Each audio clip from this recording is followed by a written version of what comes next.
You are sitting at a cafe. A girl walks in, trips slightly on the doorstep, spills a little coffee on her sleeve, looks at it, laughs, and sits down next to you. Classic me, she says. I'm the unluckiest person alive. You smile politely, but you are thinking, no, not even close, because you have heard of Frane Selak. Frane Selak was a Croatian music teacher. Ordinary job, ordinary life. Between 1962 and 1995, he survived 7 separate near-death accidents. And then, at the age of 74, he won the lottery. This is his story. January 1962. Frane is on a train in Yugoslavia. The train derails and plunges into an icy river. 17 people die. Frane swims to the riverbank with a broken arm and hypothermia. He is pulled out of the freezing water, wrapped in a blanket, handed a coffee, and sent home. He assumes this was a freak accident. He is incorrect. 1963. 1 year later. Frane boards a plane. The plane's door flies off mid-flight. Several passengers are sucked out. Frane is blown out of the aircraft. He lands in a haystack. He walks away with minor cuts. The plane crashes. 19 people die. Frane is fine. He finds a haystack. At this point, a reasonable person might consider alternative forms of transportation. Frane does not consider this. 1966. He is on a bus. The bus skids off the road and into a river. 4 people die. Frane escapes through a window. He is beginning to notice a pattern. The pattern does not stop him from continuing to use public transport. 1970. Frane is driving his own car now. His car catches fire while he is driving. He escapes just before the fuel tank explodes. 1973. Different car, same problem. The engine catches fire and flames shoot through the air vents directly into his face. He loses most of his hair. He survives. He later describes this as the worst of all the accidents. Not the plane, not the train, the hair. 1995. Frane is on a bus. Again, the bus goes off a road and plunges into a gorge. Frane, somehow, is fine. His explanation: he grabbed onto a tree branch on the way down. The branch held. He sat in the gorge and waited for help. He was 72 years old at this point and had survived 6 disasters and still took the bus. And then, 1996, a truck runs him over. He is dragged under the vehicle for some distance before the driver stops. He survives. He is treated at hospital and discharged. At this point, Frane has survived a train crash, a plane crash, 3 vehicle fires, 2 bus crashes, and being dragged under a truck. His insurance company had long since stopped returning his calls. 2003. Frane Selak, aged 74, buys a lottery ticket. He wins, not a small prize, the Croatian National Lottery, approximately $1 million. The man who the universe had been trying to kill for 40 years just won $1 million.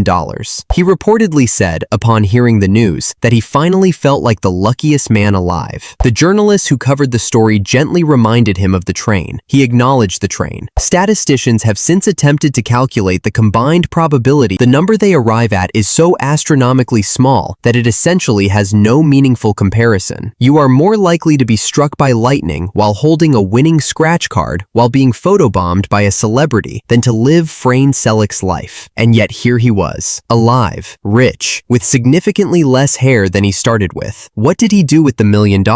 He gave most of it away. He bought a small house. He took a holiday. He said money was never the point. The point, he said, was that something held on. The girl next to you finishes her coffee. She is laughing at something on her phone. And you think about Frane Selak, sitting somewhere in Croatia, missing most of his hair, having cheated death 7 times, probably taking the bus. Maybe the line between the unluckiest and the luckiest person alive is not as wide as we think. Maybe it is just a matter of which part of the story you stop reading at. Keep swimming.